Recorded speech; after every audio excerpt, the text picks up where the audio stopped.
أعوذ بالله من الشيطان الرجيم. بسم الله الرحمن الرحيم. يا أيها النبي قل لأزواجك إن كنتن تردن الحياة الدنيا وزينتها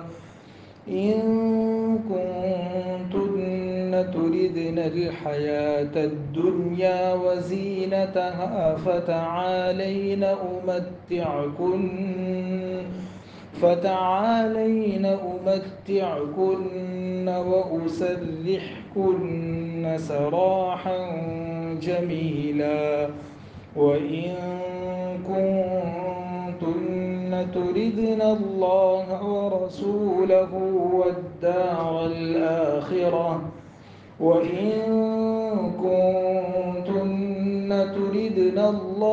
ورسوله والدار الآخرة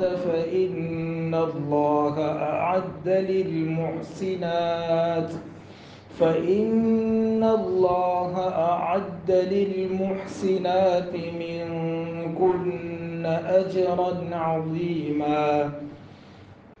يا نساء النبي من يأت منكن بفاحشة مبينة يضاعف لها العذاب ضعفين وكان ذلك على الله يسيرا.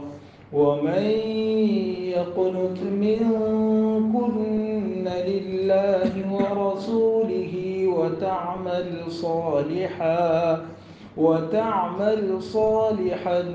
نؤتها أجرها مرتين وأعتدنا لها رزقا كريما. صدق اللہ العظیم. محترم بھائیوں، دوستوں، بزرگوں، سورہ احزاب کی جو آیتیں اس وقت ہمارے سامنے تلاوت کی گئیں، ان میں سے پہلی دو آیات کو آیات تخییر کہا جاتا ہے۔ دراصل آپ غور کریں گے کہ اس صورت میں اللہ تعالیٰ نے جو مضمون بیان فرمایا ہے اور پوری صورت کا اگر خلاصہ نکالے تو اس کا خلاصہ یہ نکلتا ہے کہ اللہ رب العزت نے رسول اکرم صلی اللہ علیہ وسلم کو تکلیف پہنچانے والی ہر چیز سے ایمان والوں کو روکا ہے۔ ہر وہ چیز جس سے آپ صلی اللہ علیہ وسلم کو ایذا پہنچے، آپ کو تکلیف پہنچے، آپ کی اذیت کا سبب بنے، ایسی تمام چیزوں سے اللہ تعالیٰ نے ایمان والوں کو روکا ہے۔ یہ اس صورت کا بنیادی مقصد ہے۔ اور اس سے پہلے اس صورت میں جو مضمون گزرا اس میں زیادہ تر حصہ غزوہ احزاب کا تھا، غزوہ خندق جس کو کہتے ہیں، اور پھر اس کے بعد غزوہ خندق کے تتمے کے طور پر، یعنی اس کو یہ واقعہ پورا نہیں ہوتا جب تک کہ بنو قریظہ والی جنگ نہ ہوتی، تو اللہ تعالیٰ نے غزوہ بنو قریظہ کا بھی اس میں تذکرہ فرمایا۔ اور جیسا کہ پچھلی مجلس میں یہ بات آئی تھی کہ غزوہ بنو قریظہ میں یہودیوں کے ساتھ لڑائی ہوئی تھی اور یہودیوں کی بڑی تعداد کو مسلمانوں نے قتل کیا تھا، ان کے جتنے بالغ مرد تھے سب کو قتل کر دیا تھا، اور ان کی عورتوں کو باندیاں بنا کر بازاروں میں بیچ دیا گیا تھا، اور ان کی جو زمینیں تھیں وہ زمینیں مسلمان مجاہدین، خاص کر کے وہ صحابہ جو ہجرت کر کے مکے سے مدینہ آئے تھے، ان میں تقسیم فرمائی۔ اور جب صحابہ ہجرت کر کے مکے سے مدینہ آئے تھے تو انصار صحابہ نے، جیسے یہ بات مشہور ہے کہ انصار نے کہا کہ میری دو بیوی ہیں، ایک آپ کو اگر آپ پسند کریں تو میں طلاق دیتا ہوں، اس سے آپ نکاح کر لیجئے۔ اسی طرح انصار نے اپنے کھیت، اپنے باغات کے بھی دو حصے کر کے ایک استعمال کرنے کے لیے مہاجرین صحابہ کو دے دیا تھا۔ اس کو علماء کہتے ہیں عطیات، انصار نے جو عطیات کیے تھے وہ بھی آپ صلی اللہ علیہ وسلم نے سب واپس کروا دیے اور کہا کہ اب ضرورت پوری ہو گئی ہے، آپ لوگ انصار کے عطایا ان کو واپس کرو، اور مہاجرین کو بنو قریظہ سے جو زمینیں مسلمانوں کو حاصل ہوئی تھی ان کے درمیان تقسیم کی۔ تو اس کی وجہ سے مسلمانوں میں پہلے کسی جو قربانیاں تھی، پہلے کسی جو تنگی تھی، پھر اس کے 2 برس بعد خیبر کا واقعہ ہوا، خیبر میں بھی مسلمانوں کو اچھا خاصا مال غنیمت ہاتھ آیا، تو اس کی وجہ سے عام صحابہ پر جو مشقت والے، تکلیف والے، قربانی والے، بھوک والے جو حالات تھے وہ تقریباً کچھ کم ہو گئے، کچھ ختم ہو گئے، اور تھوڑا سا جو ہے وہ سہولت اور آرام کا موقع ملا۔ جبکہ خود حضور صلی اللہ علیہ وسلم کے گھر والوں کا کیا حال تھا، آپ صلی اللہ علیہ وسلم کی پاک بیویوں کا اس موقع سے کیا حال تھا۔ قرآن پاک کے علاوہ سیرت پاک میں حضور صلی اللہ علیہ وسلم کی بیویوں، آپ صلی اللہ علیہ وسلم کی ازواج مطہرات، جن کو ہم امہات المؤمنین کہتے ہیں، امہات المؤمنین کا مطلب ہوتا ہے ایمان والوں کی مائیں، تو ہماری ایک تو حقیقی ماں ہے، اور ایک حضور صلی اللہ علیہ وسلم کی جتنی پاک بیویاں ہیں وہ سب قرآن پاک کے کہنے کے مطابق ہماری مائیں ہیں۔ ان کی زندگی کیسی گزرتی تھی وہ ہم کو جو ہے وہ سیرت پاک سے اس کا ثبوت ملتا ہے۔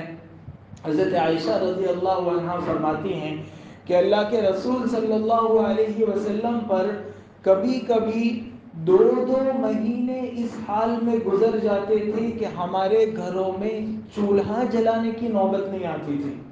حضرت مسروق تابعی ہیں، ان کو حضرت عائشہ رضی اللہ عنہا نے یہ بات کہی تھی، تو مسروق کہنے لگے کہ پھر اماں جان گزر کیسے ہوتا تھا، یعنی آپ لوگ اگر کچھ 2 مہینے تک چولہا نہیں جلتا تھا تو کیا کھاتے تھے؟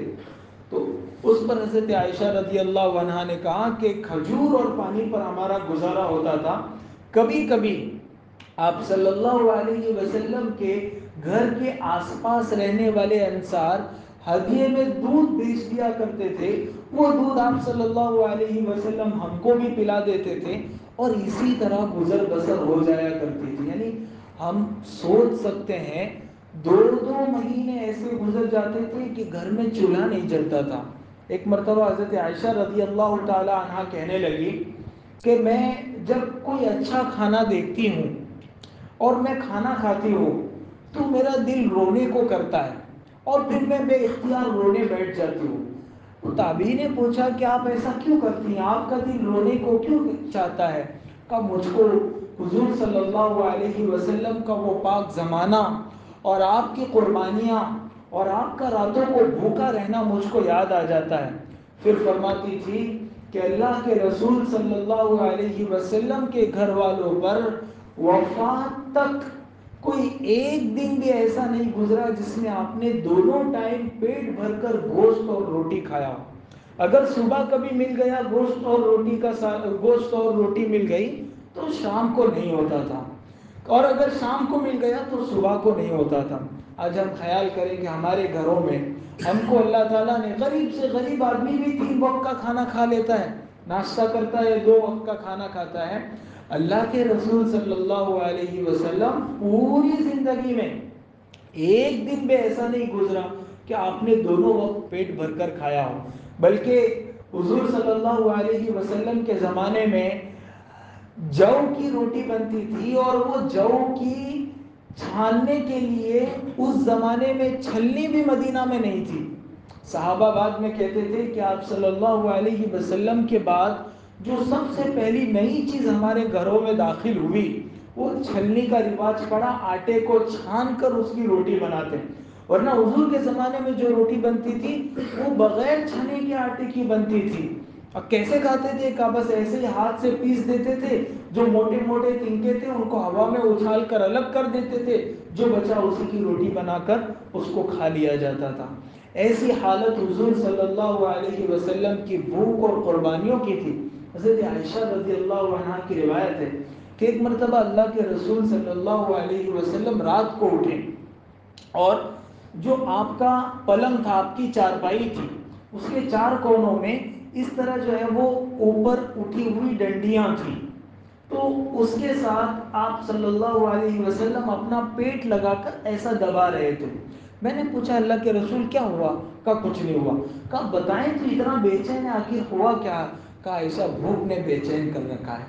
حالانکہ ایسا نہیں کہ اللہ کے رسول صلی اللہ علیہ وسلم کے پاس سونا پیسہ چاندی نہیں تھا، بہت تھا، اور جو لوگ ہدیہ کرتے تھے جہاں کہیں سے آتا تھا فوراً اللہ کے راستے میں خرچ کر دیتے تھے، جمع کرنے کا مزاج نہیں تھا۔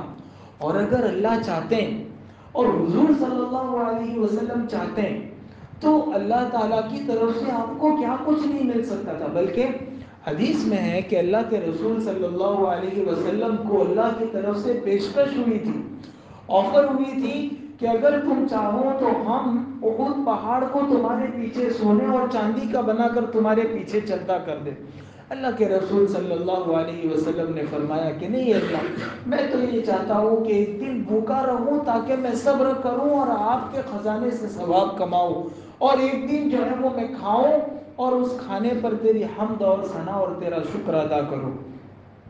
حضرت عیسیٰ علیہ السلام کے متعلق قرآن پاک میں ہے کہ انہوں نے اللہ سے دعا کی تھی، ربنا انزل علینا مائدة من السماء تكون لنا عیدا لأولنا وآخرنا تكون لنا عيدا لأولنا وآخرنا وآية منك وارزقنا وأنت خير الرازقين۔ اللہ نے حضرت عیسیٰ علیہ السلام کے لیے آسمان سے دسترخوان اتارا تھا۔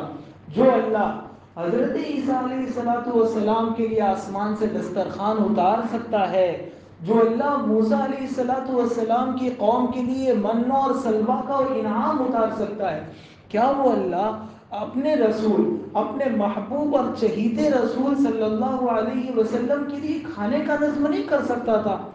پر خود حضور صلی اللہ علیہ وسلم نے اپنی چوائس سے، اپنی پسند سے آپ نے فقر کو، بھوکا رہنے کو اختیار کیا تھا۔ اور آپ صلی اللہ علیہ وسلم جو ہے وہ فرمایا کرتے تھے کہ میں نے اپنے لیے اس زندگی کو پسند کیا ہے، بلکہ خود اپنی اولاد کے لیے بھی اپنی زندگی میں یہ دعا کیا کرتے تھے، اللہم احیینی مسکینا وامیتنی مسکینا واحشرنی فی زمرۃ المساکین، کہ اللہ میں مالدار ہو کر جینا اور مرنا نہیں چاہتا، اللہ مجھ کو مسکینی کی حالت میں زندگی عطا فرما، مجھ کو مسکین بنا کر موت عطا فرما، واحشرنی فی زمرۃ المساکین، اور قیامت کے دن مسکینوں کے زمرے میں میرا شمار فرمانا۔ اس لیے اللہ کے رسول صلی اللہ علیہ وسلم یہ سارے احوال اپنے اوپر اس لیے برداشت کرتے تھے کہ میری امت میں اکثر لوگ غریب ہوں گے، اکثر لوگ مڈل کلاس سے ہوں گے، اکثر لوگوں کے پاس اتنا روپیہ پیسہ نہیں ہوگا، اگر میری زندگی قربانی والی نہیں ہوئی تو میرے بعد آنے والی امت کے لیے نمونہ، آئیڈیل، اسوہ کہاں سے لائیں گے؟ اس لیے حضور اکرم صلی اللہ علیہ وسلم نے خود اپنے لیے فقر اور فاقہ والی زندگی اختیار کی۔ ابھی غزوہ خندق کے موقع سے یہ واقعہ گزرا، صحابہ آئے اور اپنے پیٹ سے کپڑا اٹھا کر کہا کہ اللہ کے رسول بھوک کے مارے پتھر پیٹ پر بندھے ہوئے ہیں۔ آپ نے اپنے شکم مبارک سے پردہ ہٹایا تو آپ صلی اللہ علیہ وسلم کے پیٹ پر دو دو پتھر بندھے ہوئے تھے۔ اور حضرت عائشہ رضی اللہ عنہا فرماتی ہیں کہ حضور صلی اللہ علیہ وسلم نے 2 وقت 1 مہینہ لگاتار حضور صلی اللہ علیہ وسلم نے 2 وقت میں چپاتی کھائی ہو، اس کا بھی کبھی کوئی تصور نہیں تھا۔ یعنی کتنی قربانیاں آپ صلی اللہ علیہ وسلم نے دی۔ جب آپ کی وفات ہوئی تو وفات والے دن، یعنی جس صبح وفات ہوئی اس سے پہلے والے دن آپ کے جتنے غلام تھے سب آپ نے آزاد فرما دیے۔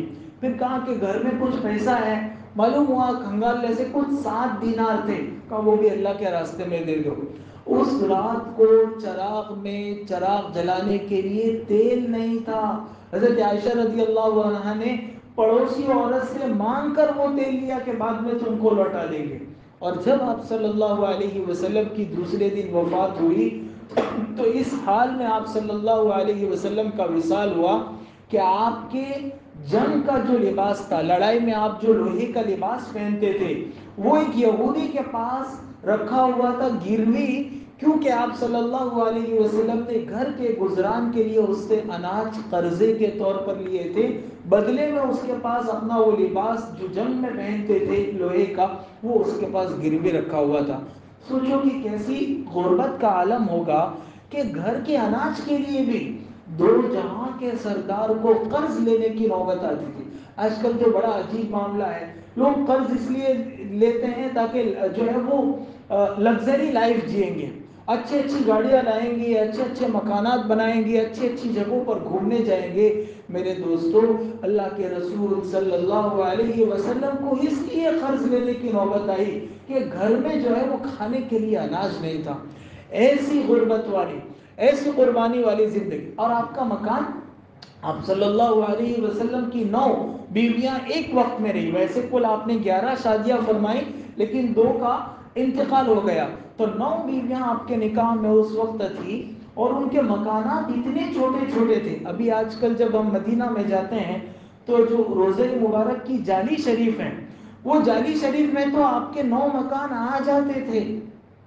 یعنی آپ تصور کریں کہ ایک مکان کتنا چھوٹا ہوگا۔ اور حضرت عائشہ رضی اللہ عنہ کی روایت ہے کہ ایک مکان اتنا چھوٹا تھا کہ میں رات کو سوتی تھی، اللہ کے رسول صلی اللہ علیہ وسلم زیادہ حصہ سوتے نہیں تھے، زیادہ حصہ آپ اللہ کی عبادت میں گزارتے تھے۔ جب آپ تہجد کے لیے کھڑے ہوتے تھے، لمبا لمبا قیام فرماتے تھے، کب میں سوئی رہتی تھی آپ کے سامنے، جب رکوع کرنے کے بعد سجدہ کرنے کی نوبت آتی تھی تو ہمارے گھر میں اتنی جگہ نہیں تھی کہ آپ سجدہ کر سکیں، آپ میرے پاؤں پر جو ہے وہ ہلکے سے ہاتھ سے اشارہ کرتے، میں اپنے پاؤں سمیٹ لیتی اور وہاں حضور صلی اللہ علیہ وسلم سجدہ کرتے۔ یعنی اتنی بھی جگہ نہیں تھی کہ ایک آدمی سو سکے اور ایک آدمی جو ہے وہ وہاں نماز پڑھ سکے، اتنا مختصر اور مٹی کا کچا مکان تھا۔ لباس آپ صلی اللہ علیہ وسلم کے گھر والوں کا، آپ صلی اللہ علیہ وسلم کے گھر والوں کے لباس کی حالت تھی، حضرت عائشہ رضی اللہ عنہ فرماتی ہیں کہ ایک زمانہ ایسا گزرا کہ ہمارے پاس ایک ہی کپڑا تھا، اسی کو دھوتے تھے اور اسی کو سکھا کر گھر میں اسی کو پہنتے تھے، اس سے زائد کپڑا نہیں تھا۔ ایک مرتبہ ایک انصاری صحابیہ نے حضور صلی اللہ علیہ وسلم کو دیکھا کہ آپ کے کپڑے جو ہے وہ بہت پرانے ہو چکے ہیں، تو اپنی طرف سے ایک اچھی نئی چادر جو ہے وہ سلوا کر آپ صلی اللہ علیہ وسلم کی خدمت میں ہدیے میں پیش کی۔ آپ پہن کر منبر پر تشریف لائیں، ابھی تو آپ تشریف لائے تھے، مجلس ہو رہی تھی، ایک انصاری صحابی نے کہا اللہ کے رسول مجھ کو یہ آپ کی چادر بہت پسند ہے اور مجھ کو عنایت فرما دیجیے۔ آپ گئے، فوراً وہی پرانی چادر زیب تن فرمائی اور یہ نئی چادر لا کر جو ہے وہ ان صحابی کو عطا فرما دی۔ خود صحابہ، جو دوسرے صحابہ وہاں موجود تھے، ان کو بہت برا لگا، انہوں نے بعد میں ان صحابی کو کہا تھا عجیب آدمی ہے، اتنی مدت کے بعد ایک چادر آئی تھی وہ بھی حضور سے مانگ لی۔ انہوں نے روتے ہوئے کہا اس لیے مانگی تھی تاکہ میں اس کو اپنی کفن کے اندر استعمال کر سکوں، مجھے معلوم نہیں تھا کہ حضور صلی اللہ علیہ وسلم کے گھر پر جو ہے وہ اتنی تنگی والی حالت تھی۔ اور اس قدر تنگی کے بعد بھی ہمیشہ اللہ کے شکر کے ساتھ زندگی گزاری، کبھی زبان پر شکایت کا لفظ نہیں آیا، اور خود اپنے اولاد کے لیے، یہ تو بہت دنیا میں دیکھا ہے کہ آدمی خود قربانی دیتا ہے لیکن سوچتا ہے کہ میری اولاد سکھی رہے، میری اولاد کو کوئی قربانی دینے کی نوبت نہ آئے۔ آپ صلی اللہ علیہ وسلم نے اپنی اولاد کے لیے دعا فرمائی، اللہم ارزق آل محمد القوت، اللہ میری اولاد کو اتنی دنیا دینا کہ بس ان کی زندگی گزر سکے۔ میں اپنی اولاد کے، آدمی چاہتا ہے کہ میری اولاد کو چپر پھاڑ کے ملے اور وہ دنیا میں جو ہے وہ پوری دنیا میں اس کا نام و اتنا ملے۔ آپ صلی اللہ علیہ وسلم نے اپنی اولاد کے لیے دنیا کو پسند نہیں فرمایا، اور آپ صلی اللہ علیہ وسلم نے اپنی اولاد کے لیے اتنا گزارے کہ بقدر دنیا مل جائے اس کو پسند فرمایا۔ دنیا کبھی بھی آپ صلی اللہ علیہ وسلم نے پسند نہیں فرمائی، اور بلکہ حضرت تھانوی رحمۃ اللہ علیہ نے انہی 2 آیات کے ذیل میں لکھا ہے کہ جس آدمی کو دنیا کی نعمتوں سے محبت ہوگی اس کو اللہ اور اس کے رسول سے دوری ہوگی۔ جتنا آدمی کو دنیا کی نعمت اور دنیا کی چیزوں سے محبت، قرب اور لگاؤ ہوگا، اتنا ہی وہ اللہ اور اس کے رسول صلی اللہ علیہ وسلم سے دور ہوگا۔ اور پھر حضور صلی اللہ علیہ وسلم کا یہ کھانا، آپ صلی اللہ علیہ وسلم کا یہ مکان اور آپ صلی اللہ علیہ وسلم کا یہ رہن سہن اتنی غربت والا، جو کچھ مال آتا تھا آپ اپنی بیویوں کو بھی دیتے تھے، لیکن بیویوں کا ہاتھ بھی کھلا ہوا تھا، وہ سب اللہ کے راستے میں خرچ کر دیتے تھے۔ کبھی کبھی ایسا بھی ہوا، بلکہ بہت سی مرتبہ ایسا ہوا، فجر کی نماز پڑھ کر اللہ کے رسول صلی اللہ علیہ وسلم اپنے وظائف معمولات پورا کر کے صحابہ کے ساتھ مجلس کر کے اب نماز وغیرہ سے فارغ ہو کر ازواج مطہرات کے پاس تشریف لاتے تھے، اور 9 گھر میں آپ صلی اللہ علیہ وسلم پہلے گھر میں گئے، پوچھا کچھ کھانے کو ہے؟ کہا کہ نہیں ہے۔ پھر یہ ملاقات کا وقت تھا، ہر بیوی کے پاس اس وقت جا کر آپ باری در باری ملاقات فرماتے تھے۔ 3 وقت جو ہے وہ حضور صلی اللہ علیہ وسلم 24 گھنٹے میں اپنی ازواج مطہرات کے لیے نکالتے تھے، اس میں سے ایک وقت یہ تھا فجر بعد والا۔ ہر بیوی کے گھر جاتے پوچھتے کچھ کھانے کو ہیں، وہاں سے جواب آتا کہ نہیں ہے، دوسری بیوی کے یہاں نہیں ہے، تیسری کے یہاں نہیں ہے، 9 کے گھر میں کچھ نہیں ہوتا تھا تو اللہ کے رسول صلی اللہ علیہ وسلم فرماتے ہیں چلو آج نفل روزہ رکھ لیں گے۔ یعنی کیا غربت کا عالم ہوگا کہ 9 گھروں میں کھانے کے لیے کھجور میسر نہیں ہے۔ ایک مرتبہ اللہ کے رسول صلی اللہ علیہ وسلم سیدنا حضرت عبداللہ ابن عمر رضی اللہ عنہما کے ساتھ کہیں جا رہے تھے، کھجور کے ایک باغ میں پہنچے، وہاں کھجور کے درخت میں کچھ کھجوریں جو ہے وہ پکنے سے پہلے ایسی ہی ہواؤں کے جھونکے سے ادھر ادھر گر کر جو ہے وہ ہلکی سی اس میں سڑن لگ جاتی ہے، مٹی لگ جاتی ہے۔ تو اللہ کے رسول صلی اللہ علیہ وسلم کے چہیتے صحابی کا باغ تھا، ان کی طرف سے اجازت تھی، وہ اٹھا کر اس کو صاف کر کے جو تھوڑا سا حصہ وہ خراب ہوتا تھا اس کو نکال کر کھانے لگے۔ تو حضرت عبداللہ سے کہا کہ عبداللہ تم نہیں کھا رہے ہو؟ کہا حضرت عبداللہ ابن عمر نے کہا کہ نہیں، مجھ کو بھوک نہیں اللہ کے رسول۔ اللہ کے رسول صلی اللہ علیہ وسلم نے فرمایا کہ عبداللہ مجھے تو بھوک نے بڑا بے چین کر رکھا ہے، اور خود آپ پر یہ حال نہیں تھا، آپ کے گھر والوں، آپ کی بیویوں، آپ کی بیٹیوں، حضرت فاطمہ رضی اللہ عنہا کے گھر میں اتنی غربت تھی کہ خود آپ فرماتے تھے 3 دن ایسے ہو گئے کہ فاطمہ کے گھر میں کوئی کھانے کی چیز نہیں ہے۔ اور ان کے 2 چھوٹے چھوٹے بچے حضرت حسن اور حسین، جن سے آپ صلی اللہ علیہ وسلم کو بے انتہا محبت تھی، اتنی محبت تھی کہ آپ نماز پڑھتے تھے تو وہ آپ کے کندھے پر سوار ہو جاتے تھے، سجدے میں آپ کے نیچے سے نکلنے کی کوشش کرتے تھے، بہت محبت تھی۔ ایک مرتبہ حضرت فاطمہ رضی اللہ عنہا ان دونوں کو لے کر آئی کہ اللہ کے رسول بھوک اور پیاس نے بے چین کر رکھا ہے، آپ کچھ کیجیے، ہم تو قربانی دے دیتے، یہ بچوں کا بھوکا رہنا ہم سے دیکھا نہیں جاتا۔ آپ صلی اللہ علیہ وسلم نے پہلے ایک کو لیا، اپنی زبان باہر نکالی اور ان کو جو ہے وہ بچے کو وہ زبان ان کے منہ میں ڈالی، بچے نے اس زبان کو چوسا یہاں تک کہ وہ مطمئن ہو گیا، پھر دوسرے بچے کو اسی طرح کیا یہاں تک کہ وہ مطمئن ہو گیا۔ کبھی آپ نے اپنے گھر میں، یعنی فیشن لفظ تو بہت بڑی بات ہو گئی، ہلکی سی بھی زینت گوارا نہیں فرمائی۔ ایک مرتبہ آپ گھر میں داخل ہو رہے تھے اور پلٹ کر واپس چلے، حضرت عائشہ کو لگا کیا ہوا؟ کا بات صرف یہ ہوئی تھی تکیے کا کور ایسا لگایا تھا جو کلرنگ تھا، تھوڑا سا ڈیزائن اس میں تھی، تو آپ صلی اللہ علیہ وسلم گھر میں داخل ہونے سے جو ہے وہ اپنے آپ کو روک لیا۔ حضرت عائشہ چونکہ مزاج جانتی تھی، فوراً جو ہے وہ بدلا اور پھر دوبارہ حضور صلی اللہ علیہ وسلم کو اپنے گھر میں بلایا۔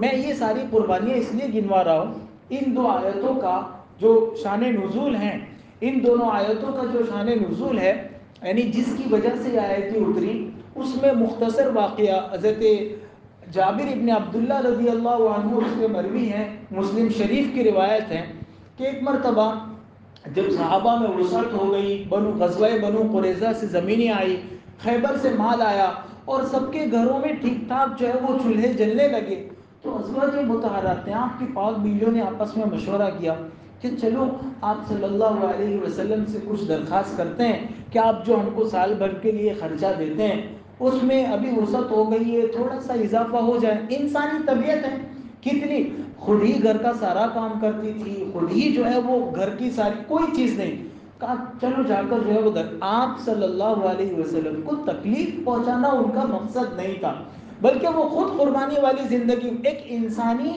تقاضے کے ناطے انہوں نے یہ سوچا کہ چلو حضور صلی اللہ علیہ وسلم سے درخواست کرتے ہیں۔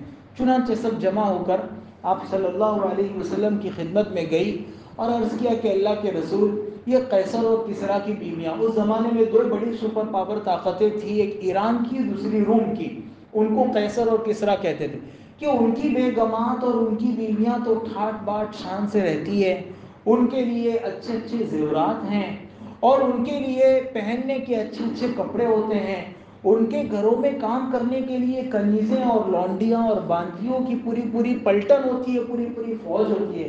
اللہ کے رسول اگر ہمارے گھر کے گزرانے کے لیے آپ تھوڑا سا کچھ اضافہ فرما دیں تو ہمیں سہولت ہو جائے گی۔ بس یہ بات آپ صلی اللہ علیہ وسلم کو سخت ناگوار گزری۔ کہا میرے گھر کی بیویاں، میرے گھر کی عورتیں، اور وہ دنیا کی بات کرے گی؟ آپ صلی اللہ علیہ وسلم کے دل کو سخت چوٹ پہنچی اور آپ نے اس موقع سے قسم کھا لی کہ میں 1 مہینے تک تمہارے گھر میں نہیں آؤں گا۔ اور آپ صلی اللہ علیہ وسلم وہاں سے نکل کر مسجد نبی کے قریب ایک کمرہ تھا، اس کمرے کے اوپر بھی ایک کمرہ تھا، بالا خانہ، فرسٹ فلور تھا، چھوٹا سا اس زمانے کے حساب سے ٹوٹا پھوٹا، آپ سیڑھی چڑھ کر وہاں تشریف لے گئے۔ 1 مہینے تک آپ ازواج مطہرات کے گھر نہیں آئے، وہیں سے نماز کے لیے مسجد جاتے تھے، وہیں سے سیدھا ادھر۔ جب حضور اکرم صلی اللہ روزانہ جانے والے، اپنی بیویوں کا اتنا زیادہ خیال رکھنے والے، دنیا میں اس سے بہتر کوئی شوہر نہیں ہوگا جیسا آپ صلی اللہ علیہ وسلم تھے، اور وہ آپ گھر نہیں جا رہے ہیں، تو لوگوں میں جو ہے وہ دھیرے دھیرے افواہ پھیلنے لگی کہ آپ صلی اللہ علیہ وسلم نے اپنی بیویوں کو طلاق دے دی۔ اور جب یہ افواہ پھیلی تو ادھر صحابہ کا رو رو کر برا حال ہونے لگا۔ ادھر حضرت عمر رضی اللہ عنہ کی صاحبزادی سیدہ حفصہ، حضرت ابوبکر رضی اللہ عنہ کی صاحبزادی سیدہ عائشہ، یہ دونوں حضور صلی اللہ علیہ وسلم کے نکاح میں تھی، اور یہی دونوں آپ صلی اللہ علیہ وسلم کے سب سے بڑے صحابی تھے اس مجمع میں۔ حضرت عمر رضی اللہ عنہ مدینہ سے تھوڑا باہر رہتے تھے، ہم جو گاؤں کی نگری بولتے ہیں نا، اس ٹائپ کے علاقے میں، مدینہ میں، عوالی مدینہ جس کو کہا جاتا ہے، وہاں رہتے تھے۔ تو اور روزانہ چونکہ حضور صلی اللہ علیہ وسلم کی مجلس میں نہیں جا سکتے تھے، آپس میں گھر بھی تو چلانا تھا، تو انہوں نے اپنے ایک پڑوسی انصاری صحابی تھے، ان کے ساتھ انہوں نے باری کر رکھی تھی کہ ایک دن آپ حضور کی مجلس میں جائیں گے، میں بازار میں جا کے گھر والوں کے پیٹ پالنے کے لیے محنت کروں گا، دوسرے دن میں جاؤں گا اور آپ جو ہے وہ اپنے کھیت میں جا کر محنت کریں گے اور اپنا گزران کریں گے۔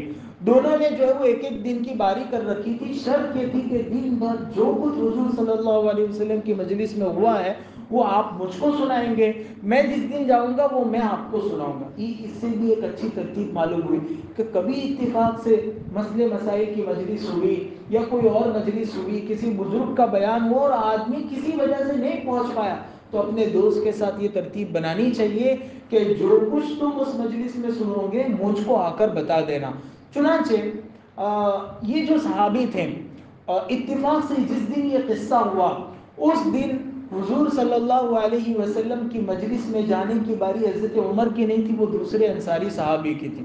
حضرت عمر کہتے کہ میں عشاء کی نماز پڑھ کر سونے کا انتظار کر رہا تھا، اتنے میں میرے دروازے پر کسی نے زور زور سے کھٹکھٹایا، میں نے پوچھا کون؟ کہا وہی انصاری تمہارا پڑوسی۔ تو حضرت عمر نے کہا کہ اتنا زور زور سے کھٹکھٹانے کی کیا ضرورت ہے، کوئی قصہ کوئی واقعہ پیش آ گیا، رات کو اتنی گئے؟ تو اس زمانے میں مدینہ میں یہ بات پھیلی ہوئی تھی کہ غسان کا عیسائی بادشاہ مدینہ پر حملہ کرنے والا ہے۔ تو حضرت عمر رضی اللہ عنہ نے کہا کہ کیا غسان کے بادشاہ نے حملہ کر دیا ہے، غسانیوں نے حملہ کر دیا ہے؟ تو ان صحابی نے کہا بل اعظم و اطول منہ، بلکہ اس سے بھی بڑا قصہ پیش آ گیا ہے۔ وہ کیا ہوا، کیا قصہ پیش آیا؟ کہا حضور صلی اللہ علیہ وسلم نے اپنی بیویوں کو طلاق دی، حالانکہ آپ نے طلاق نہیں دی تھی، افواہ پھیلی تھی۔ حضرت عمر نے جب یہ سنا تو پیروں میں سے زمین نکل گئی۔ ایک تو آپ صلی اللہ علیہ وسلم کا معاملہ، پھر ان کے گھر میں آپ کی اپنی بیٹی تھی حضرت حفصہ۔ حضرت عمر رضی اللہ عنہ ہمیشہ اپنی بیٹی کو تاکید فرمایا کرتے تھے کہ حضور کی شان میں کبھی تم سے گستاخی نہ ہو جائے، خیال رکھنا، ہمیشہ کہتے تھے۔ بلکہ ایک مرتبہ آپ کو معلوم ہوا کہ آپ کی اب چونکہ میاں بیوی میں اپنا رشتہ الگ ہوتا ہے، بعض مرتبہ ایسا ہوتا تھا کہ آپ کی بعض ازواج مطہرات آپ سے ناراض ہو جاتی تھی اور آپ صلی اللہ علیہ وسلم ان کو مناتے تھے۔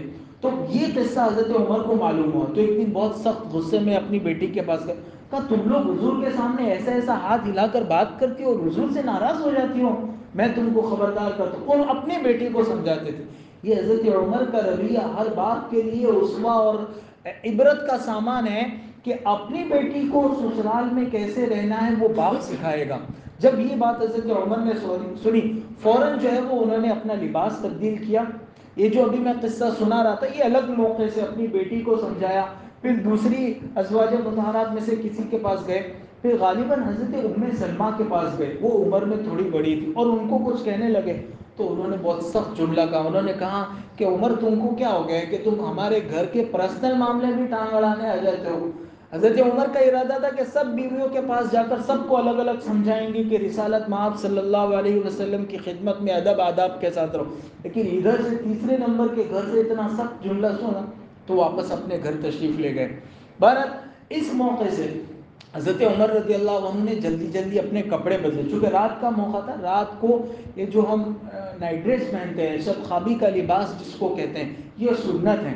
عام گھروں میں ہمارے یہاں رواج ہیں، لیکن اس میں سنت کی نیت کرنی چاہیے۔ آپ صلی اللہ علیہ وسلم بھی سونے کے لیے آپ کا اپنا الگ لباس تھا، اس کو اتار کر دوسرے کپڑے زیب تن کر کے سویا کرتے تھے۔ حضرت عمر نے فوراً جو ہے وہ کپڑے بدلے اور حضور صلی اللہ علیہ وسلم کی خدمت میں جانے کے لیے روانہ ہوئے۔ پہلے حضرت حفصہ کے گھر گئے، دیکھا کہ بیٹھ کر رو رہی تھی، پوچھا کیا ہوا؟ کہا معلوم نہیں ہے کیا ہوا۔ کہا لوگ کہہ رہے طلاق دی۔ کہا ہم کو تو نہیں معلوم ہے کیا ہوا، لیکن حضور صلی اللہ علیہ وسلم ہمارے گھر پر نہیں آ رہے۔ حضرت عمر نے کہا کہ اب کیوں روتی ہے؟ اسی دن کے لیے تو میں تجھ کو روز سمجھایا کرتا تھا کہ ایسا مت کرو ایسا مت کرو۔ پھر وہاں سے حضرت عمر رضی اللہ عنہ مسجد نبوی میں تشریف لائے، وہاں دیکھا کہ صحابہ کا مجمع منبر کے پاس بیٹھ کر رو رہا ہے، تو وہاں بیٹھے، لیکن کچھ سمجھ میں نہیں آیا کہ کیا ہوا۔ تو پھر حضور صلی اللہ علیہ وسلم جس بالا خانے پر گھر کے اوپر والے منزلے پر آپ تشریف فرماتے ہیں وہاں گئے۔ باہر جو ہے وہ دربان بیٹھے ہوئے تھے، آپ صلی اللہ علیہ وسلم کے غلام حضرت رافع، ان سے کہا کہ میں آیا ہوا ہوں، آپ صلی اللہ علیہ وسلم سے اب میرا نام لے کر اجازت لو۔ حضرت رافع اندر گئے اور جا کر حضور صلی اللہ علیہ وسلم سے کہا ہے کہ عمر آپ کے دروازے پر حاضر ہیں اور سلام کہہ رہے اور اندر آنے کی اجازت طلب کر رہے ہیں۔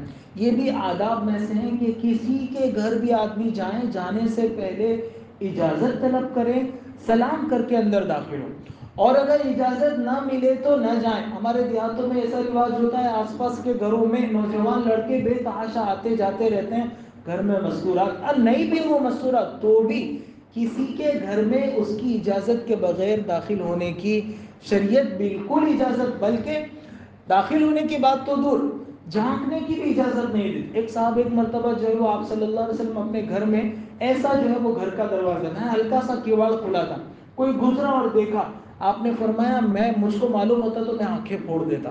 اصل میں آپ دوسروں کی پرائیویسی میں دخل دینے کی حضور صلی اللہ علیہ وسلم کی تعلیم نہیں ہے۔ تو اور قرآن پاک میں بھی یہ مضمون ہے کہ آپ کسی کے گھر میں داخل ہوں گے تو پہلے اجازت لیں گے، اور 3 مرتبہ اجازت لینے کے بعد اجازت نہیں ملے تو واپس پلٹ جانے کا حکم ہے۔ وہ آدمی گھنٹی کا بٹن اتنا دباتا ہے کہ ہاتھ ہی نہیں رکھتا، وہ بیمار کو بستر سے اٹھ کے آ کر دروازہ کھولنا پڑتا ہے۔ شریعت کی یہ تعلیم نہیں ہے۔ حضرت عمر رضی اللہ عنہ وہاں کھڑے رہے، وہ غلام اندر گئے، حضرت رافع آپ صلی اللہ علیہ وسلم سے اجازت طلب کی، پیغام سنایا، باہر آئے۔ حضرت عمر نے پوچھا کیا ہوا؟ کہا میں نے آپ کا سلام بھی کہا، آپ کا نام بھی لیا کہ آنا چاہتے ہیں، کوئی جواب نہیں دیا حضور صلی اللہ علیہ وسلم۔ حضرت عمر وہاں سے نیچے اترے، پھر صحابہ کے مجمع کے ساتھ بیٹھ گئے، وہ سب رو ہی رہے تھے۔ پھر تھوڑی دیر کے بعد برداشت نہیں ہوا تو پھر اوپر چڑھ کر واپس گئے، واپس غلام سے کہا کہ میں آیا ہوں اور سلام کہہ رہا ہوں اور اجازت چاہتا ہوں اندر داخل ہونے کی۔ پھر جو ہے وہ حضرت رافع اندر گئے، پھر وہاں سے کوئی جواب نہیں ملا، پھر واپس آئے، پھر طبیعت کی بے چینی ختم نہیں ہوئی تو دوبارہ۔ اس سے یہ بھی معلوم ہوا کہ حضرت عمر نے کسی اور سے نہیں پوچھا کہ کیا ہوا، حضرت حفصہ سے پوچھا اور پھر سیدھا حضور کے پاس۔ اس سے یہ معلوم ہوا اگر کوئی کیس ہو جائے، کوئی مسئلہ ہو جائے تو جس کا معاملہ ہے اس سے ڈائریکٹ جا کر پوچھنا چاہیے، اس میں غلط فہمیاں اور افواہیں نہیں ہوتی ہے۔ آدمی 25 لوگوں سے الگ الگ پوچھتا ہے، 25 لوگ الگ الگ بات بتاتے ہیں اور بات کا بتنگڑ بن جاتا ہے، بات کیا تھی اور کیا سے کیا ہو جاتی ہے۔ شریعت ہمیں یہ تعلیم دیتی ہے کہ اگر ایسا کوئی مسئلہ ہے تو جو صاحب مسئلہ ہے اس سے معلوم کرو۔ پھر تیسری مرتبہ جب حضرت عمر پلٹنے لگے تو واپس حضرت رافع آیا اور کہا کہ اجازت مل گئی ہے، آؤ اندر۔ چنانچہ حضرت عمر رضی اللہ عنہ جیسے ہی اندر گئے، معلوم ہوا کہ پہلے ہی حضرت ابو بکر وہاں موجود ہیں اور آپ کی ساری بیویاں بھی وہاں جمع ہیں، آپ کے پاس بیٹھی ہوئی ہیں۔ حضرت عمر رضی اللہ عنہ جیسے ہی داخل ہوئے پورا سناٹا چھایا ہوا تھا گھر پہ، ایسی حالت میں کون بات کرے گا؟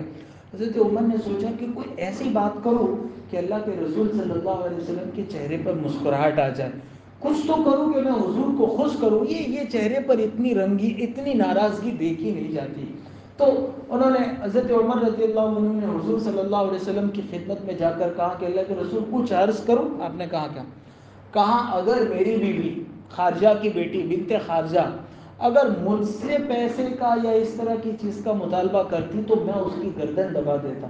اس پر آپ صلی اللہ علیہ وسلم مسکرائے اور کہا کہ دیکھو نہیں، یہ لوگ بھی تو یہی کام کر رہے ہیں، چونکہ ان کی بیٹی بھی تھی نا اس مجمع میں، 9 بیویاں تھی اس وقت کا۔ یہ حضرت روایتوں میں کہ حضرت ابو بکر اور حضرت عمر دونوں کھڑے ہوئے کہ ہم اپنی بیٹیوں کو بھی مارتے ہیں۔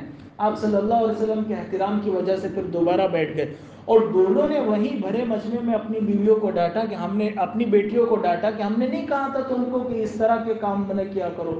اور حالانکہ ازواج مطہرات کو سان گمان میں بھی نہیں تھا کہ کیس اتنا لمبا ہو جائے گا، اور وہ تو نارمل، وہ اگر ان کو معلوم ہوتا کہ اس سے اللہ کے رسول صلی اللہ علیہ وسلم کو تکلیف پہنچے گی کبھی نہ کرتے، وہ ان کو اندازہ نہیں تھا۔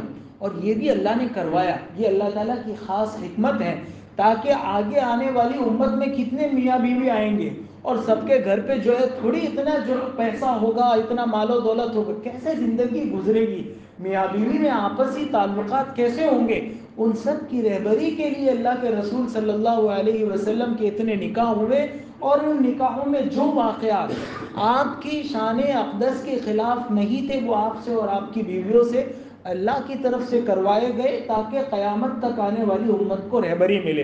پھر حضور صلی اللہ علیہ وسلم کی گھر کی حالت اچھا، پھر حضرت عمر رضی اللہ عنہ نے پوچھا کہ اللہ کے رسول کیا آپ نے اپنی بیویوں کو طلاق دے دی ہے؟ حضور نے فرمایا کہ نہیں، میں نے طلاق نہیں دی ہے، میں نے 1 مہینہ ان کے گھروں میں نہ جانے کی قسم کھائی ہے۔ تو کہا کہ اللہ کے رسول خوش ہوئے حضرت عمر، کہا یہ بڑی اچھی بات ہے، بڑی سکون، اور ایک باپ کے لیے اپنی بیٹی، اور وہ بھی سردار دو جہاں، ان کے نکاح میں اپنی بیٹی رہے، اس سے بڑھیا کیا خوشی کی بات ہو سکتی ہے؟ کہا اللہ کے رسول آپ اجازت دیتے ہیں میں باہر جا کے اعلان کر دوں؟ کوئی غلط بات پھیل رہی ہو تو صحیح بات پھیلانے کی ذمہ داری بھی حضرت عمر نے اپنے کندھے پر لی۔ حضور نے کہا کیا؟ باہر گئے، مسجد نبوی کے دروازے پر کھڑے رہ کر جو ہے وہ اعلان فرمایا کہ حضور نے صلی اللہ علیہ وسلم اپنی بیویوں کو طلاق نہیں دی ہے، بلکہ آپ ان سے ان کی خاص تربیت کی وجہ سے اور خاص حکمت کے تحت 1 مہینے کے لیے ان کے گھر نہ جانے کی قسم فرمائی، ان سے ناراض ہوئے۔ پھر دوبارہ گھر میں آئے، وہاں آپ صلی اللہ علیہ وسلم کے گھر کی کل کائنات دیکھی تو آپ ایک چارپائی پر لیٹے ہوئے تھے، اور حال یہ تھا کہ نیچے صرف تہبند تھا، اوپر کا پورا حصہ آپ کا کپڑے سے خالی تھا، کپڑا نہیں تھا، اور جس چارپائی پر آپ لیٹے تھے وہ رسیوں سے بنی ہوئی تھی، یعنی ہماری طرح جو ہے وہ شاندار پلنگ نہیں ہوتے تھے، رسی سے بنی ہوئی ایک چارپائی تھی، اس پر گدا بھی نہیں تھا، بستر بھی اس پر نہیں تھا، اور گھر میں کل 1 آدھ پیالہ تھا اور 3 چمڑے رکھے ہوئے تھے جس کو بچھانے کے لیے، بیٹھنے کے لیے بچھایا کرتے تھے، اور پورے گھر میں کچھ بھی نہیں تھا۔ حضرت عمر رضی اللہ عنہ نے گھر کی ایک کل کائنات دیکھی، کہا 2 جہاں کے سردار کے گھر میں اتنا ہی؟ تو حضرت عمر کی زبان پر بھی وہی بات آئی جو ان بیویوں نے کہی۔ حضرت عمر رضی اللہ عنہ کہنے لگے کہ اللہ کے رسول آپ دعا کر لیجئے نا، یہ قیصر و کسریٰ اللہ کے دشمن، اللہ کے باغی، یہ تو دنیا کی خوب مزے اڑائیں، باغ و بہار کے مزے لے، اور آپ 2 جہاں کے سردار ہو کر، خاتم النبیین ہو کر اس تنگی کی حالت میں، آپ چونکہ وہاں سوئے ہوئے تھے چارپائی پر، تو آپ کے جسم پر وہ چارپائی کی رسیوں کے نشانات بھی تھے، آپ تو بہت حسین تھے اور اس پہ نشانات اور زیادہ نمایاں ہو کر دکھتے ہیں۔ تو حضرت عمر سے یہ دیکھا نہیں گیا، اور انہوں نے یہ عرض کر دیا، آپ کے چہرے کا رنگ پھر بدل گیا اور ایک دم غصے کے آثار آپ کے چہرے پر نمودار ہوئے، اور آپ ٹیک لگائے ہوئے تھے، بیٹھ گئے اور کہا کہ عمر اب بھی تم دھوکے میں پڑے ہوئے ہو، کیا تم یہی سمجھتے رہو گے؟ اب بھی تمہیں بات سمجھ میں نہیں آئی؟ ان کافروں کے لیے جو کچھ ہے وہ صرف اسی دنیا میں ہے، اور ہمارے لیے اللہ نے ساری نعمتیں آخرت میں رکھی ہیں۔ اس لیے کافر کو اس دنیا میں کتنا بھی مالدار ہو اور کیسے بھی خیر کے کام کیے ہوں، آخرت میں کچھ نہیں۔ ابھی ایک صاحب کا انتقال ہوا نا، دنیا سے گئے، ٹھیک ہے، بہت اچھے ہیں، بڑے اخلاق، لیکن ایک ایمان والے سے بہتر کبھی کسی حال میں ایک مشرک کافر نہیں ہو سکتا ہے. کسی حال میں کتنے بھی اچھے کام کیے ہو اور کتنا بھی دنیا کا بڑا توپچی اور 30 مار خان کیوں نہ ہو، وہ ایک ایمان والے سے، وہ ایمان والا کیسے ہی گیا گزرا کیوں نہ ہو، وہ ایمان والے سے کبھی بھی بہتر نہیں ہو سکتا. پھر حضور صلی اللہ علیہ وسلم یہ بات ہوئی، یہ اطمینان ہو گیا صحابہ کو کہ چلو اللہ کے رسول صلی اللہ علیہ وسلم نے اپنی بیویوں کو طلاق نہیں دی. اور پھر آپ 1 مہینہ مکمل وہیں رہیں، سب ازواج مطہرات اپنے اپنے گھروں میں. وہ مہینہ کیسے گزرا ہوگا، وہ تو حضور کے ایک لمحے کی ناراضگی برداشت نہیں کر سکتے تھے، اور پورا مہینہ آپ صلی اللہ علیہ وسلم کی ناراضگی، وہ ایک ایک کر کے دن کاٹیں.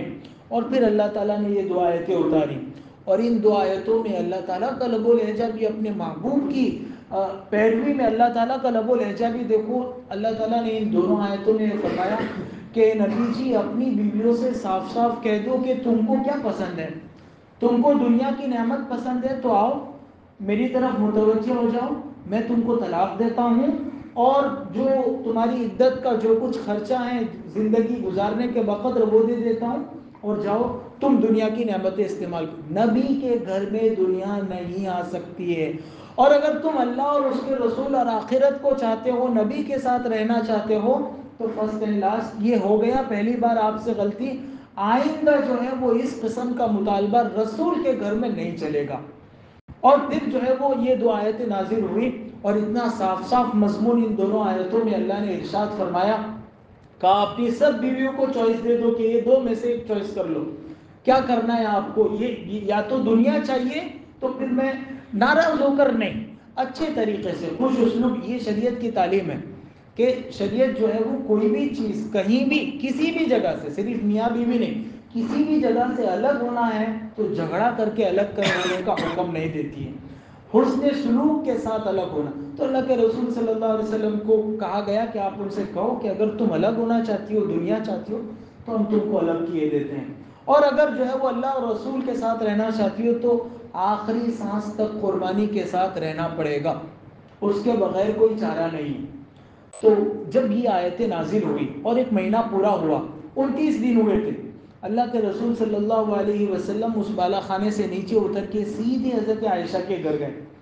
حضرت عائشہ نے دیکھا، خوشی تو بڑی ہوئی، لیکن اللہ کے رسول صلی اللہ علیہ وسلم کی قسم کا خیال آیا تو کہنے لگے اللہ کے رسول مہینہ پورا نہیں ہوا، 29 دن ہوئے، ابھی 30 دن نہیں ہوئے. تو حضور نے فرمایا پیاری، مہینہ 29 دن کا بھی ہوتا ہے، 30 کا بھی ہوتا ہے، چاند ہو گیا ہے. پھر حضور صلی اللہ علیہ وسلم حضرت عائشہ سے بہت محبت تھی، ان کو بٹھایا اور کہا کہ دیکھو میں ایک بات، یہی قرآن کریم نے جو مضمون پیش کیا تھا کہ اپنی ہر بیوی سے یہ کہا میں ایک بات پیش کرنے والا ہوں. لیکن حضرت عائشہ کی عمر جو ہے وہ کم تھی اس موقع سے، آپ کی وفات کے وقت جو ہے وہ ان کی عمر تقریباً 17-18 سال تھی. تو کہا کہ میں ایک بات پیش کرنے والا ہوں، لیکن تم اس کے جواب میں جلدی مت کرنا، تم جو ہے نا اپنے ماں باپ سے مشورہ کرنا، پھر اس کے بعد مجھ کو جواب دینا. اس سے بھی ایک بات معلوم ہوئی کہ صحیح ماں باپ وہ ہیں جو بیٹی کو صحیح مشورہ. جیسے حضرت ابوبکر اور حضرت عمر کا میں نے عمل بتایا، ہمارے یہاں گھروں میں جو ناچاکی اور جھگڑے اور نا اتفاقی اور طلاق کی نوبت آتی ہے، اس میں بہت سے کیسز میں بنیادی وجہ لڑکی کی ماں ہوتی ہے، وہ یا لڑکی کا باپ ہوتا ہے. وہ جب لڑکی میکے جاتی ہے کوئی ایسا جملہ، اب گھروں پہ اس نیچ ہوتی رہتی ہے، کچھ حالات آتے رہتے، کوئی ایسا جملہ جو ہے وہ کہہ دیتی ہیں، اور پھر ماں باپ کہتے کہ اچھا تمہارا خیال نہیں رکھا جاتا یہ وہ. اب ماں باپ مرچ مسالہ لگا کے خود اپنی بیٹی کو بھڑکاتے ہیں، خود اپنے، پھر بعد میں جب بیٹی طلاق پا کر گھر آتی ہے تو سارے سماج میں محلے میں ڈھنڈورا پیٹتے ہیں کہ فلاں نے ہماری بیٹی کے ساتھ ایسا کیا.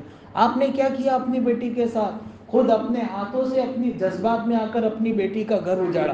ہم نہیں کہتے کہ سب کیس میں ایسا ہوتا ہے، لیکن بہت سے کیس میں ایسا ہوتا ہے کہ ماں باپ اپنی بیٹی کی غلط فیور کر کے خود اپنے ہاتھوں سے اس کا گھر اجاڑتے ہیں. حضرت ابوبکر اور حضرت عمر کا طرز عمل دیکھا، اپنی بیٹی کو سمجھاتے ہیں کہ کیسے حضور کے گھر میں رہنا ہے، اور یہی ایک ماں باپ کو ایک مرتبہ ودا کر دیا تو پھر اس کو یہ کہنا چاہیے، سمجھانا چاہیے کہ گھروں میں اونچ نیچ ہوتی رہتی ہے، اپنے مسئلے خود حل کرو، ہمارے پاس اپنے مسئلے لے کر. کوئی بہت زیادہ ظالم شوہر ہے ٹھیک ہے الگ بات ہے، باقی تھوڑی بہت اونچ نیچ تو کس گھر میں نہیں ہوتی، انسانی فطرت ہے، یہ سارا ہوتے رہتا ہے. تو بہرحال حضرت عائشہ رضی اللہ عنہا سے حضور صلی اللہ علیہ وسلم نے کہا کہ میں ایک بات پیش کروں گا، جواب دینے میں جلدی مت کرنا، اپنے ماں باپ سے مشورہ کرنا۔ یہاں رک کر میں یہ بھی کہوں گا کہ آپ صلی اللہ علیہ وسلم کی تعلیم بیٹیوں کو یہ ہے کہ وہ ماں باپ کے مشورے کے بغیر کوئی قدم نہ اٹھائیں، چاہے زندگی میں شادی کا مسئلہ ہو یا کوئی اور مسئلہ ہو، ماں باپ کے مشورے کے بغیر قدم نہ اٹھائیں۔ یہاں حضور صلی اللہ علیہ وسلم یہی تعلیم دے رہے ہیں۔ آپ صلی اللہ علیہ وسلم نے حضرت عائشہ سے کہا کہ اپنے ماں باپ سے پوچھ کر پھر مجھ کو جواب دینا، اور پھر آپ نے یہ دونوں آیتوں میں جو مضمون بیان کیا کہ اللہ تعالیٰ یوں کہہ رہے ہیں کہ اگر جو ہے وہ دنیا چاہیے تو ہم تم کو طلاق دیے دیتے ہیں اور اپنا جو ہے وہ کر لو، اللہ تعالیٰ کی طرف سے جو مقدر کا رزق ملے گا اس سے زندگی گزرے گی، اگر ہمارے گھر میں رہنا ہے تو پھر دنیا کے ساتھ تعلقات نہیں ہو سکتے ہیں۔ تو حضرت عائشہ رضی اللہ عنہا نے یہ بات سن کر کہا کہ اس میں اللہ کے رسول ماں باپ سے پوچھنے والی بات کون سی ہے؟ میں تو آپ ہی کو پسند کرتی ہوں، میں تو اللہ کو پسند کرتی ہوں، میں آخرت کو جو ہے وہ چوائس کرتی ہوں، مجھ کو دنیا نہیں چاہیے، جیسی گزرے گی آپ کے ساتھ گزرے گی۔ آپ صلی اللہ علیہ وسلم بڑے خوش ہوئے ان کے اس جواب سے۔ پھر آپ صلی اللہ علیہ وسلم دوسری بیویوں کے پاس جانے کے لیے اٹھے تو کہا کہ سب کو یہ پوچھنا، کہا سب کو یہ پوچھنا ہے۔ تو میں نے کیا جواب دیا وہ دوسری بیوی، چونکہ آپس میں سوکنے تھی تو میں نے جو جواب دیا وہ دوسری بیویوں کو مت بتانا کہ میں نے کیا جواب دیا، ان کو اپنا جواب دے دینا، اپنی سوچ سے وہ جواب دیں گے۔ تو حضور صلی اللہ علیہ وسلم نے فرمایا کہ نہیں، اگر وہ پوچھیں گی تو میں بتا دوں گا، میں جھوٹ نہیں بولوں گا۔ اگر انہوں نے مجھ سے پوچھا کہ عائشہ نے کیا جواب، چونکہ یہ سب آنٹوں کی آنٹ حضور صلی اللہ علیہ وسلم کی اس چہیتی بیوی کے جواب کا خیال رکھتی تھی، چونکہ وہ آپ کے مزاج کو زیادہ جانتی تھی، تو کہا کہ میں جو ہے وہ سچ سچ بتا دوں گا، میں جھوٹ نہیں بولوں گا۔ پھر آپ صلی اللہ علیہ وسلم اپنی تمام ازواج مطہرات کے پاس گئے اور سب نے وہی بات کہی کہ ارید اللہ ورسولہ والدار الاخرہ، کہ ہم تو اللہ اور اس کے رسول اور آخرت کے چاہنے والے لوگ ہیں، ہم کو دنیا سے کوئی لینا دینا نہیں ہے، ہمارا مقصد آپ کو تکلیف دینا نہیں تھا، ہم سے بھول سے جو ہے وہ غلطی ہو گئی، آئندہ کبھی کوئی ہم سے ایسی حرکت نہیں ہوگی۔ اور پھر جو ہے وہ حضور اکرم صلی اللہ علیہ وسلم خوش ہوئے، اور پھر یہ سارا قصہ جو ہے وہ اس پر پورا ہوا۔ اور اسی کے متعلق آگے یہ دو آیتیں جو ہے وہ اسی کے متعلق نازل ہوئی، ان کو آیات تخییر کہا جائے۔ تخییر یعنی اختیار دینا، کہ آپ کو اختیار ہے، چاہے تو دنیا چاہے تو حضور، آپ جو ہے وہ خود منتخب کرو کہ دو میں سے کیا چاہیے۔ اور پھر آگے 2 4 5 آیتیں اللہ رب العزت نے اپنی طرف سے کہی ازواج مطہرات کو کہ نبی کی بیویوں کو کیسے رہنا ہے۔ دراصل نبی کی بیویوں کے واسطے سے امت کی عورتوں کو حضور صلی اللہ علیہ وسلم اور اللہ رب العزت تعلیم دینا چاہ رہے تھے کہ عورتوں کو کیسے رہنا ہے۔ وہ ساری آیتیں جو آگے اللہ رب العزت نے اپنی طرف سے ارشاد فرمائی ازواج مطہرات کو خطاب کر کے، وہ انشاءاللہ اگلی مجلس میں آ جائے گی۔ ابھی ان دونوں آیتوں کا ترجمہ کر لیتے ہیں۔ یا ایھا النبی قل لازواجک ان کنتن تردن الحیاۃ الدنیا وزینتها، اے نبی تم اپنی بیویوں سے کہہ دو، اور ویسے بھی ازواج مطہرات نے کوئی قیصر و کسریٰ کی طرح عالیشان محلات نہیں مانگے تھے، اتنا کہا تھا کہ تھوڑی سی وسعت ہو جائے، اس کو بھی پسند آپ صلی اللہ علیہ وسلم نے نہیں کیا۔ اے نبی تم اپنی بیویوں سے کہہ دو کہ اگر تم دنیا کی زندگی اور اس کی رونق چاہتی ہو تو آؤ، میں تم کو کچھ مال سامان تحفے میں دے دوں اور میں تم کو اچھی طرح رخصت کر دوں، اور اگر تم اللہ تعالیٰ اور اس کے رسول کو اور آخرت کے گھر کو چاہتی ہو تو یقیناً اللہ تعالیٰ نے تم میں سے نیک عورتوں کے لیے بڑا ثواب تیار کر رکھا ہے۔ پھر آگے وہ دوسرے مضمون ہیں، وہ انشاءاللہ اگلی مجلس میں آئے گا۔ آج کی اس مجلس کا خلاصہ یہ ہے کہ صرف عورتوں کی بات نہیں ہے، مرد اور عورت دونوں کو مل کر یہ طے کرنا چاہیے، شادی کی پہلی رات کو یہ طے کرنا چاہیے کہ جیسا بھی ہوگا ہم زندگی آپس میں ایک دوسرے کے ساتھ نبھائیں گے، دنیا کی وجہ سے آپس میں ایک دوسرے سے جھگڑا نہیں کریں گے، دنیا کی وجہ سے آپس میں ایک دوسرے، گھروں میں یہی ہوتا ہے، بیویوں کے مطالبات ہوتے ہیں، شوہر پورا نہیں کر پاتا ہے، اور ان میں آپس میں اسی مسئلے میں آپس میں ناچاکیاں ہوا کرتی ہیں۔ مقدر کا رزق بھائی جتنا ہے وہ اللہ کی طرف، وہ نکما شوہر ہے وہ بات الگ ہے، اس کا پھر جو ہے وہ الگ بات ہے کہ وہ کچھ کرتا ہی نہیں، ورنہ ایک شوہر کی ذمہ داری ہے کہ وہ کما کر اپنے لیول سے اپنے لیول سے کما کر اپنا اور اپنے گھر والوں کا پیٹ پالیں، ان کے کھانے پینے رہنے سہنے اور مکان کا اوڑھنے کا ان کا نظم کریں، یہ شوہر کی ذمہ داری۔ لیکن دنیا ہے، دنیا میں اونچ نیچ ہوتی ہے، جنت وہ جگہ ہے جہاں کوئی غم نہیں ہے۔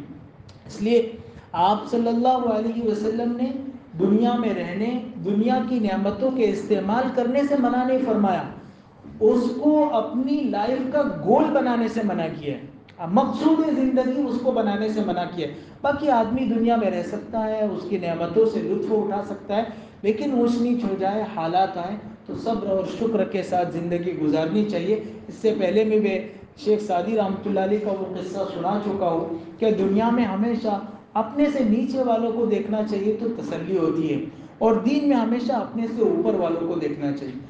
گھر میں یہ تقاضا ہونا چاہیے کہ ہماری نمازیں نہیں ہو رہی ہے، چلو آؤ ارادہ کرتے ہیں نمازیں پڑھیں۔ گھر میں یہ تقاضا ہونا چاہیے مستورات کی طرف سے کہ ہم اپنے گھر میں تعلیم کو زندہ کریں، ہم اپنے گھر میں تلاوت کو زندہ کریں، ہمارے بچے فرما بردار ہوں، ہمارے بچوں کے لباس صحیح ہو، ہمارے بچے سنت کے عادی بنے۔ اس کے لیے میاں بیوی آپس میں سوچ کر بیٹھ کر جو ہے وہ باتیں کریں، ورنہ دنیا کی لالچ ایسی چیز ہے کہ قبر کے گھڑے تک کبھی یہ پیچھا نہیں چھوڑتی، وہ ساتھ ساتھ میں آتی ہے۔ شیخ سعدی رحمۃ اللہ علیہ کہتے ہیں کہ ایک مرتبہ اتنی زیادہ تنگی تھی مجھ پر کہ مجھ کو پاؤں میں پہننے کے لیے جوتے نہیں تھے۔ میرے دل میں بڑا خیال آیا کہ کیسی تنگی والی زندگی گزر رہی ہے، اللہ وہ آج تو مسجد میں جا کے 2 رکعت پڑھ کر اللہ سے شکایت کرتے ہیں کہ کیسی تنگی والی زندگی ہے۔ کہا میں مسجد میں گیا اور مسجد میں حوض پر میں وضو کر کے میں مسجد کے اندر داخل ہوا تو دیکھا کہ ایک آدمی کے پیر ہی نہیں تھے اور وہ سجدے میں پڑا ہوا ہے۔ کہا بس یہی بات دیکھ کر اللہ کا شکر ادا کیا کہ اللہ آپ نے چپل نہیں لیکن پیر تو دیے ہیں، یہ بندہ اس کے پیر بھی نہیں ہے لیکن پھر بھی تیرے سامنے شکر کے سجدے میں جھکا ہوا ہے۔ دوستو اللہ نے ہم کو بہت دیا ہے، ہمیں اس لیے ناشکری کے جذبات ہوتے ہیں کہ ہم دوسروں کو اپنے سے اوپر والوں کو دیکھتے ہیں۔ ہم اگر کیا خود اللہ کے رسول صلی اللہ علیہ وسلم کی زندگی ہمارے سامنے نہیں ہے؟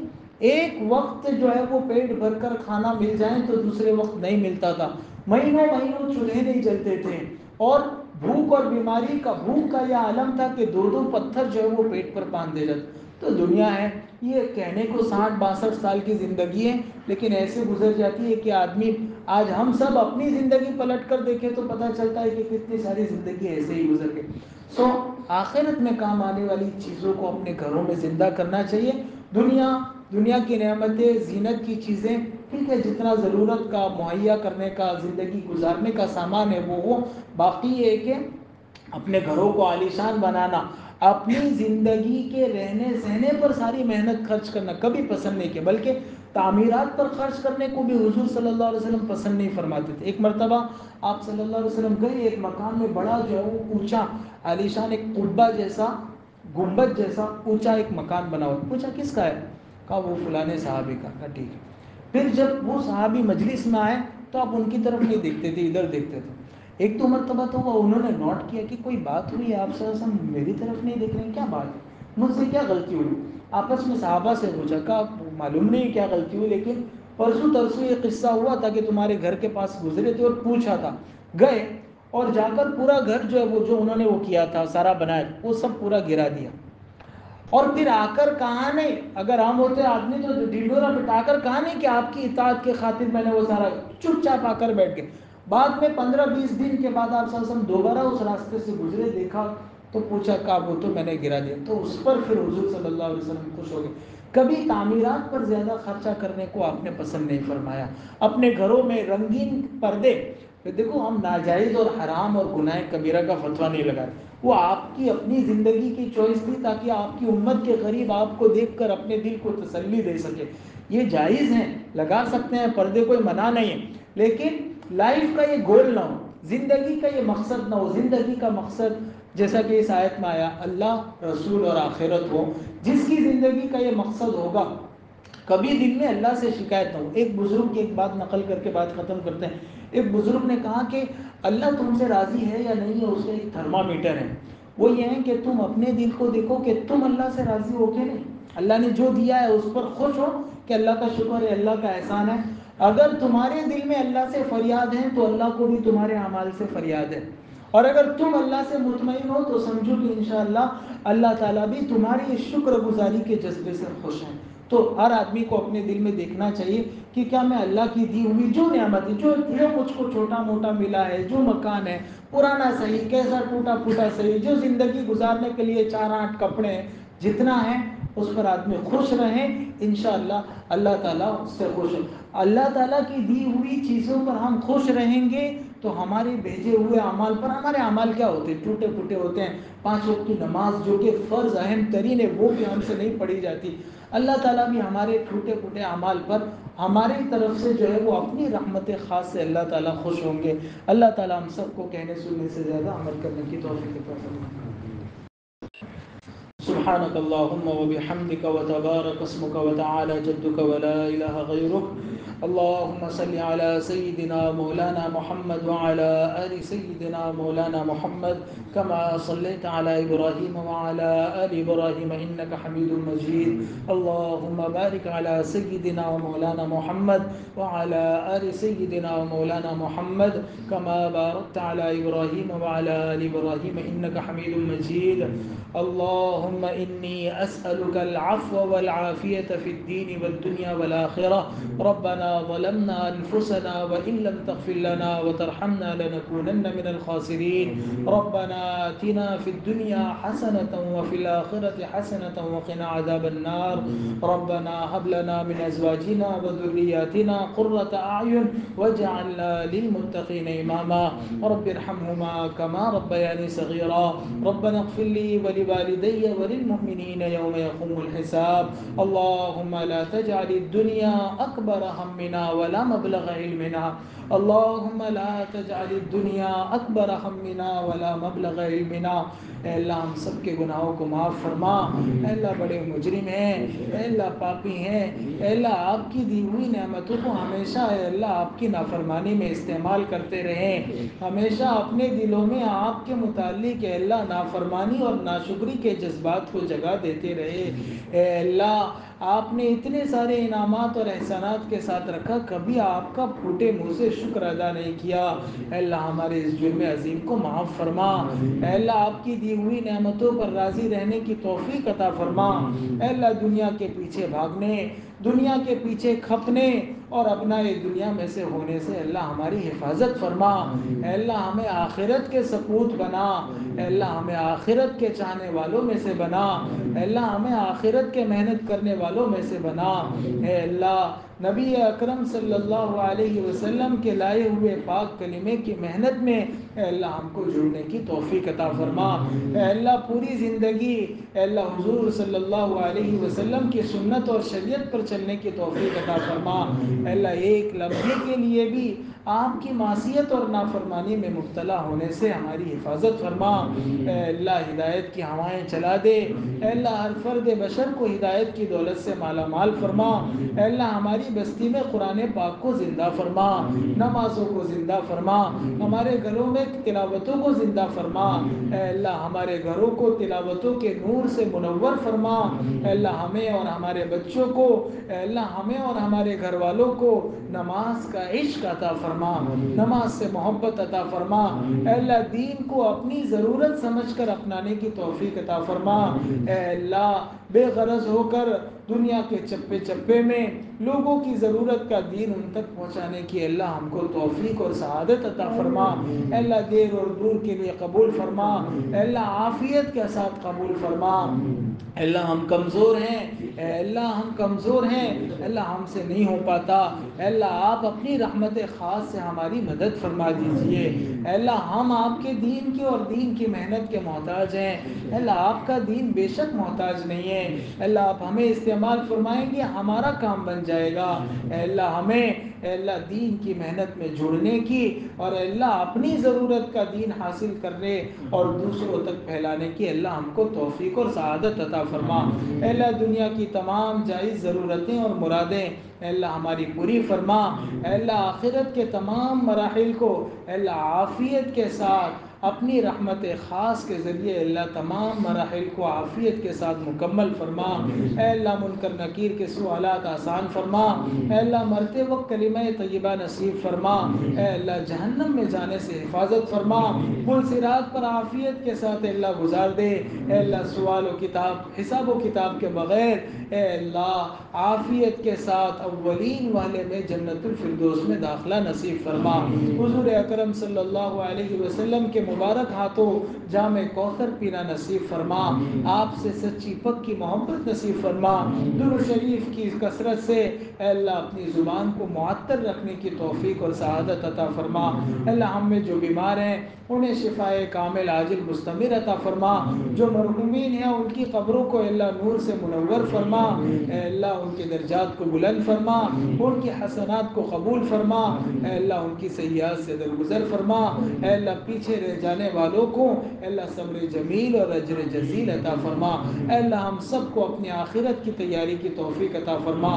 اے اللہ دنیا میں جو مسلمان بھائی جس پریشانی اور مصیبت کا شکار ہیں اے اللہ اپنے خاص رحمت کے ذریعے ان کی مدد اور نصرت فرما۔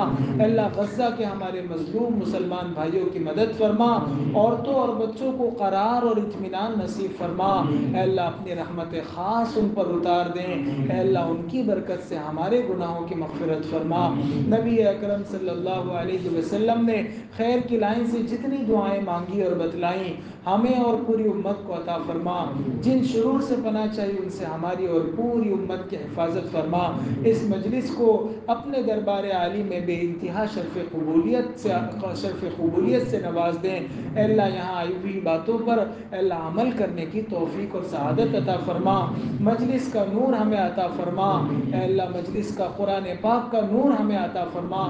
قرآن پاک پڑھنے پڑھانے اپنے بچوں کو پڑھانے اے اللہ خود پڑھنے کی ہم سب کو توفیق اور سعادت عطا فرما۔ محض اپنے فضل اور کرم سے اور نبی پاک صلی اللہ علیہ وسلم کے صدقہ طفیل ہماری دعاؤں کو قبول فرما۔